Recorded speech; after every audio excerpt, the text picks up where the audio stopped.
How to cure laziness completely, effectively, and with the least effort possible.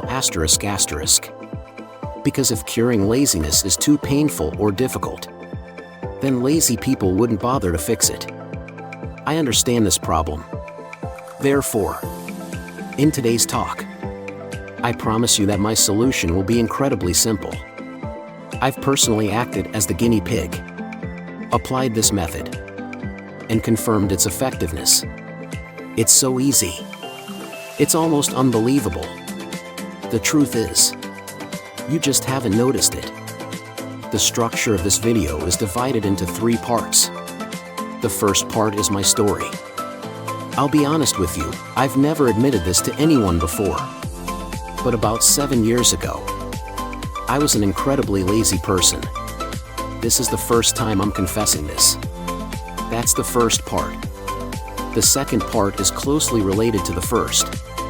From being a lazy person, one fine day, quite by chance, I stumbled upon a method, simple and accidental, that helped me cure my laziness. In this section, I'll reveal that method to you. In the third part, after applying the method successfully, I began researching it. That's the irony of it all. I applied it accidentally, found it effective, but still doubted it. So, I turned to Google, read more, and studied the scientific basis of this method. This led me to discover the psychological and scientific evidence supporting it. This method is entirely safe for you to use, and I'll share all of that in part 3. Now, let's dive into the first part, the story of a once lazy individual. About 7 years ago, I could only be described as sluggish. A familiar image for many might be this: sleeping until 10 or 11 in the morning, getting up for lunch, and then not knowing what to do next. I believe this is a routine that many of you might relate to, especially those who don't have strict schedules, like students forced to go to school, or those who are self-employed, running their businesses, or pursuing entrepreneurial ventures. It's incredibly easy to fall into a sluggish cycle, just like I did, especially during a time when I was nobody, unsuccessful, with no achievements, and feeling like I had nothing special to offer. I didn't see any results from my efforts, so I had no motivation to try harder. I became a clumsy, hesitant person. I procrastinated because nothing seemed to work, and I got bored quickly, even though I would make plans and set goals.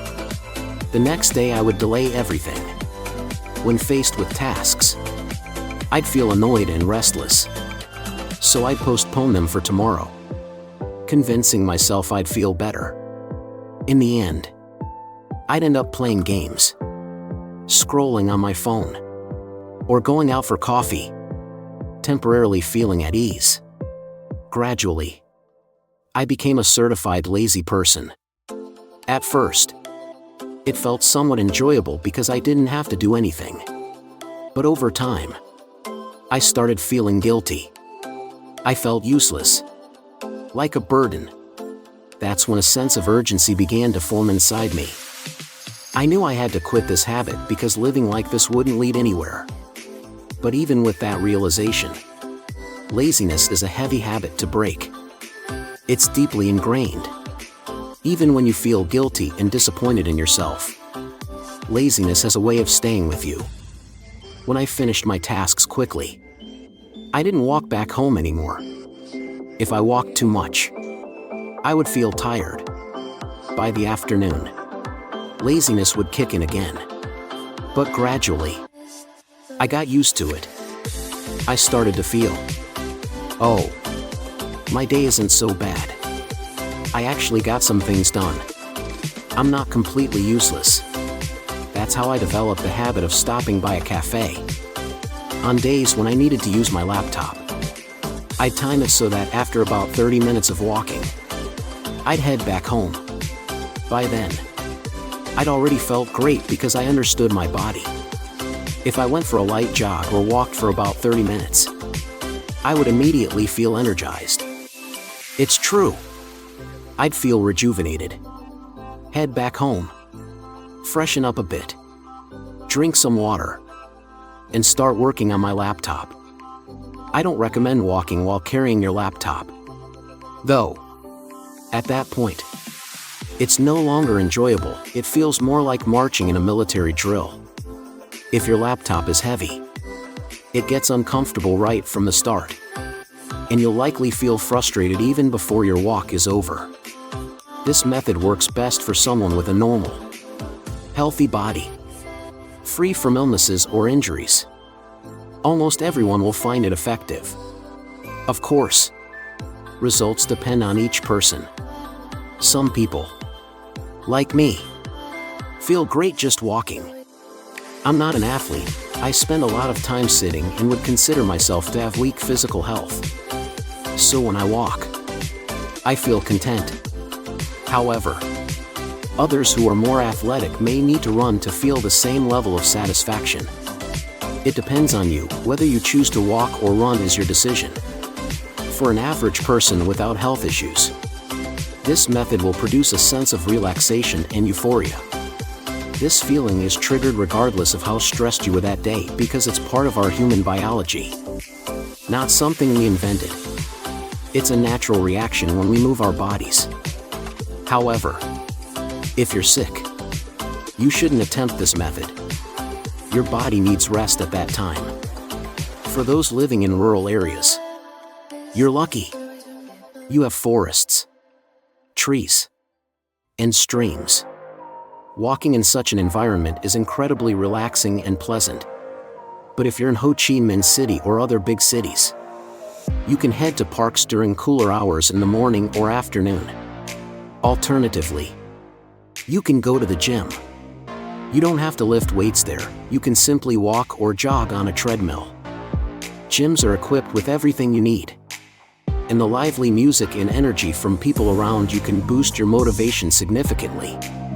Sometimes, this excitement can even multiply. After walking or running, you can head to an air-conditioned cafe. Order your favorite drink. Rest for 15 minutes. And then get to work. It's an amazing combination. For those who bring laptops to the gym, there's an added advantage. You can store your laptop at the gym's lockers, do your workout, and then head to a cafe to work afterward. It solves so many issues, and I think it's incredibly convenient. Walking and running are easy. And I have one final piece of advice: invest in a decent pair of shoes. Since you'll be walking for about 30 minutes or more, cheap or poorly made shoes might hurt your feet. Wearing slippers can make it even worse. So avoid turning your walking or jogging experience into something painful. The goal is to enjoy the uplifting feeling that walking or jogging provides and channel that into productivity. I've been a living experiment for this method, transitioning from someone incredibly lazy to someone extremely hardworking. I'm not bragging, I'm just sharing the truth. Creating a video for you all is tough work. It's not always easy to find the motivation to record. Try doing it yourselves. Try making videos every week, for years on end, and you'll see whether I'm hardworking or not. This concludes part 2 of my method. In part 3, I'll explain the scientific aspects behind this method. If you don't know about it, that's fine. But once you learn it, you should understand it thoroughly and appreciate what it truly is. And that's part 3. So let's dive in. Before I get into the scientific basis of this method, let me quickly recap the method I introduced in part 2. I'm repeating it so it sticks, right? Sometimes you're watching my video on your phone, but you're also holding a tablet chatting on Facebook or having a meal. So you might forget. Let me go over it one more time for you. My method is very simple and was completely discovered by chance. Before doing anything, try to walk. Just don't walk when you're too full or feeling unwell. It won't be effective and might even be harmful. Pick a cooler time of day or head to the gym to walk, depending on your body type. Some might prefer walking, while others might need to jog. Start walking and pay attention to how your body feels. The moment you start feeling a sense of satisfaction or euphoria, that's your cue. For me, it happens after about 30 minutes. But for you, it might be 15 or 40 minutes, it depends on the individual. When you feel that high, start slowing down gradually and stop. Head to a great spot like an air-conditioned cafe with your favorite drink. Or simply head home to do what you had planned. Trust me, your productivity will skyrocket. Over time, you'll notice that every day you'll complete your tasks with enthusiasm. Your mental resilience will also improve. And eventually, you may not even need to walk to feel this way because you'll have developed an inner momentum. Quantity transforms into quality. And say goodbye to laziness and procrastination. Now let's move on to the scientific explanation. Why is it that when we walk, jog, or exercise, our bodies release certain chemicals that give us that wonderful feeling of euphoria and relaxation?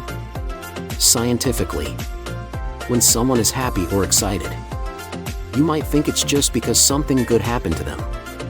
But looking deeper, from a biological perspective, when we feel happy or excited, our bodies are actually releasing chemicals like oxytocin, endorphins, adrenaline, or serotonin. These substances create feelings of positivity, comfort, and exhilaration.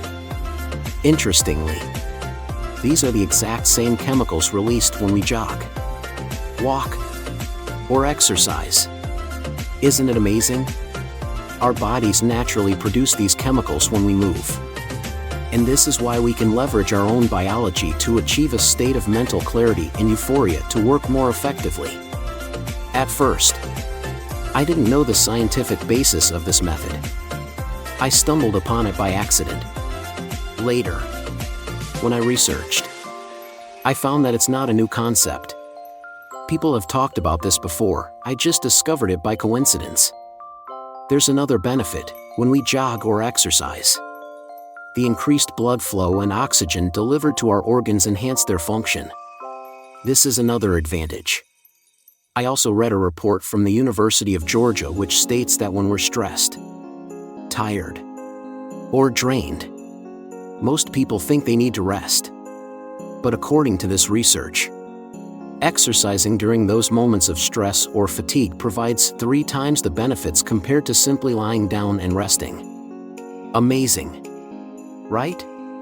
It's like a domino effect. You start moving, jogging or walking, and the benefits keep building up, elevating your mental state. You might even feel like you're soaring and solving problems effortlessly during that time. This is a simple method that I've experienced firsthand and am sharing with you today. I hope that after today's lesson, laziness, procrastination, and stagnation will no longer have a place in your life. The solution is incredibly easy. And now you also have the scientific reasoning to feel confident in it. I wish you persistence and determination to change and become a completely transformed person.